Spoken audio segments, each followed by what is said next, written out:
Dear student, welcome to Agarwal tutorial classes. Today our topic is valuation of goodwill part 2. In this part we see various methods of the valuation of goodwill. First of all, our method is average profit method of valuation of goodwill. First of all, value of goodwill is to be calculated equal to average profit into number of years purchase. अब हमें सबसे पहले ये समझना है कि जो number of year purchase होता है ये क्या होता है, ये चीज़ हमें ध्यान रखनी है। जैसे कि हमने पीछे थ्योरी के अंदर देखा था, जो गुडविल होती है वो किसी भी फर्म के द्वारा कमाई गई एक रेपुटेशन होती है, और वो रेपुटेशन आपको फ्यूचर के अंदर सेल इंक्रीज़ करने में और साथ साथ में प्रॉफिट इंक्रीज़ करने में भी आपकी हेल्प करता है। तो अगर कोई पर्सन आपका बिजनेस परचेज करता है तो उसको आपकी रेपुटेशन का कितने सालों तक बेनिफिट होगा, वो आपके क्या होते हैं, नंबर ऑफ ईयर्स परचेज होते हैं। यानी कि जो आप गुडविल परचेज करेंगे उस गुडविल का आपको कितने सालों तक बेनिफिट होगा। नेक्स्ट हमें ये देखना है कि हमारा जो एवरेज प्रॉफिट होता है वो कैसे कैलकुलेट हमें करना है। Average profit equal to sum of adjusted profit, यानी कि हमें यहाँ पे जब एवरेज प्रॉफिट कैलकुलेट करेंगे तो हमें प्रॉफिट कौन सा लेना है, एडजस्टेड प्रॉफिट लेना है ऑफ द गिवन ईयर्स। उसको नंबर ऑफ ईयर्स से डिवाइड कर दिया जाएगा। If adjusted profit is increasing और decreasing then weighted average profit should be use, otherwise simple average profit is use. बहुत बार हम क्वेश्चन में देखते हैं कि हमारे जो प्रॉफिट्स होते हैं या फिर जो हमारा एडजस्टेड प्रॉफिट होता है वो इंक्रीज और डिक्रीज होता है। अगर ऐसा कोई भी केस होता है तो हमें वहाँ पे वेटेड एवरेज प्रॉफिट का यूज़ करना होगा, अदरवाइज हम सिंपल एवरेज प्रॉफिट का यूज़ कर सकते हैं। अब जब हम एवरेज प्रॉफिट कैलकुलेट करते हैं तब हमें किस किस बात का ध्यान रखना है। इफ़ देयर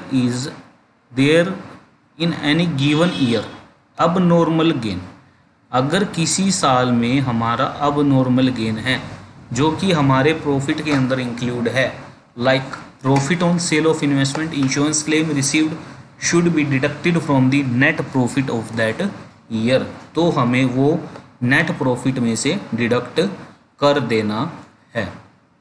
दूसरा, अगर हमारा किसी साल के अंदर अब नॉर्मल लॉस होता है, अब normal loss like loss due to fire और theft, loss on sale of investment etcetera should be added in the net profit of the concern year, यानी कि जिस साल के अंदर वो अब नॉर्मल लॉस होता है वो उस साल के अंदर जोड़ दिया जाएगा।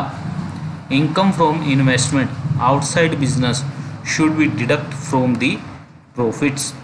आउटसाइड बिजनेस जो भी हमें इनकम होती है, चाहे वो हमारा इनकम फ्रॉम इन्वेस्टमेंट हो या फिर हमारा कुछ इनकम फ्रॉम रेंट होता है जिसको माना जाता है आउटसाइड दी बिजनेस, यानी कि सिंपल सा हम ये कह सकते हैं कि हमें जो प्रॉफिट लेना है वो ऑपरेटिंग प्रॉफिट लेना है, नॉन ऑपरेटिंग प्रॉफिट को गुडविल के वैल्यूएशन के अंदर शामिल नहीं करना है। नेक्स्ट हमने पॉइंट में लिख ही रखा है, non operating income like rental income should be deduct from the profit. Operating expenses expected to be incurred in future should be deduct. अगर कोई हमें लगता है कि कोई भी ऑपरेटिंग प्रॉफिट हमें फ्यूचर में देने पड़ेंगे तो उसको करंट ईयर के अंदर माइनस करना है, लेकिन हमें ये बात ध्यान रखनी है कि हमें माइनस करना है एवरेज प्रॉफिट में से। Like insurance of stock which is not to be insured in last year, सबसे बढ़िया एग्जांपल है जो हमें आगे जब हम प्रैक्टिकल क्वेश्चन करेंगे उसके अंदर भी यूज़ होगा कि हम फ्यूचर के अंदर कोई भी स्टॉक का या किसी भी एसेट्स का इंश्योरेंस करवाएंगे तो हमें वो जो एक्सपेंस या फिर इंश्योरेंस का प्रीमियम पे करना होगा वो हम एवरेज प्रॉफिट में से माइनस करेंगे। income expected in future which is not received past year should be added in the average profit। यानी कि कुछ ऐसी इनकम होती है ऑपरेटिंग इनकम जो हमें फ्यूचर में मिलेगी लेकिन अभी नहीं मिल रही, तो उसको एवरेज प्रॉफिट के अंदर हमें जोड़ देना है। जैसे कि हम ऑपरेटिंग एक्सपेंस माइनस करते थे फ्यूचर का, वैसे ही हमें कोई इनकम फ्यूचर के लिए जो फ्यूचर में मिलेगी अभी नहीं मिल रही है उसका एवरेज प्रॉफिट के अंदर जोड़ना है। स्टॉपेज ऑफ फ्यूचर अर्निंग, अगर कोई भी जिससे हम गुडविल परचेज कर रहे हैं उसके पास कोई अर्निंग हो रहा है जो फ्यूचर में हमें नहीं होगा, वो हमें हमारे एवरेज प्रॉफिट में से डिडक्ट कर देना चाहिए। Managerial remuneration which is not paid till but in future it will be paid. Managerial remuneration यानी कि जो मैनेजर का रेम्यूनरेशन है वो अगर हमें फ्यूचर में पे करना पड़ेगा तो वो भी हमें एवरेज प्रॉफिट में से क्या करना है, डिडक्ट करना है। दूसरी बात अगर जो जिससे हम गुडविल परचेज कर रहे हैं अगर वो अभी मैनेजरियल एक्सपेंस पे कर रहा है और फ्यूचर में हम वो एक्सपेंस पे नहीं करेंगे, तो हमें वो जो मैनेजरियल रेम्यूनरेशन है जो हमें फ्यूचर में पे नहीं करने पड़ेंगे वो हम ऐड करेंगे from in average profit. Income tax should be deduct from the average profit. अगर हमें कोई इनकम टैक्स दे रखा है तो हमें वो एवरेज प्रॉफिट में से माइनस करना है, न कि नेट प्रॉफिट में से। नेक्स्ट हमारा मेथड है super profit method. In this method we are required to calculate both average and normal profit. जब हम सुपर प्रॉफिट मेथड यूज़ करते हैं तब हमें जो हमारा एवरेज प्रॉफिट है और जो नॉर्मल प्रॉफिट है वो दोनों ही हमें कैलकुलेट करने होते हैं। अब हमें यहाँ पे ये देखना है कि हमारा जो सुपर प्रॉफिट होता है, जिस मेथड की हम बात कर रहे हैं, वो सुपर प्रॉफिट होता क्या है। सुपर प्रॉफिट कोई भी फर्म जो आप बिजनेस कर रहे हैं मार्केट के अंदर, सेम बिजनेस कोई और पर्सन भी करता है, लेकिन वो बिजनेस मान लीजिए आपने अपने बिजनेस के अंदर 10 लाख रुपीज़ इन्वेस्ट कर रखे हैं और सेम किसी ने 10 लाख और इन्वेस्ट करके सेम जो आप बिजनेस कर रहे हैं वो कर रहा है, लेकिन आप प्रॉफिट कमा रहे हैं 1.5 लाख रुपए पर एनम का और जो दूसरा पर्सन है वो कमा रहा है 1,20,000 पर एनम। या फिर मार्केट का जो नॉर्मल रेट ऑफ रिटर्न है 10 लाख रुपए लगा के वो आपका है 12%, यानी कि 1,20,000 और आप कमा रहे हैं 1,50,000।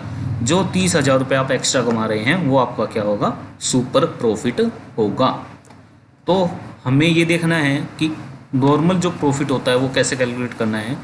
इसके लिए हमारा फॉर्मूला रहेगा capital invested into normal rate of return divide by 100। यहाँ से हमारा नॉर्मल प्रॉफिट आ जाएगा। एवरेज प्रॉफिट जैसे हमने पीछे देखा था वैसे ही कैलकुलेट करना है। तो in this case super profit का हमारा फॉर्मूला होगा एक्चुअल और average profits minus normal profits, ये हमारा सुपर प्रॉफिट होगा। और फिर गुडविल को हम कैलकुलेट करेंगे super profit into numbers of year purchase.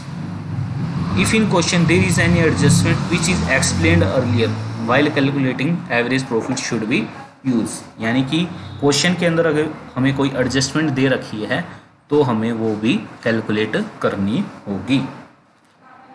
Thank you. ये जो दोनों हमने मेथड देखे हैं इनके हम नेक्स्ट वीडियो में कुछ क्वेश्चंस करेंगे प्रैक्टिकल। तो ये वीडियो और इससे पहले जो वीडियो बनाया था वो ज़रूर देखें और हमारी वीडियो को लाइक करें, शेयर करें एंड चैनल को सब्सक्राइब करना ना भूलें। Thank you.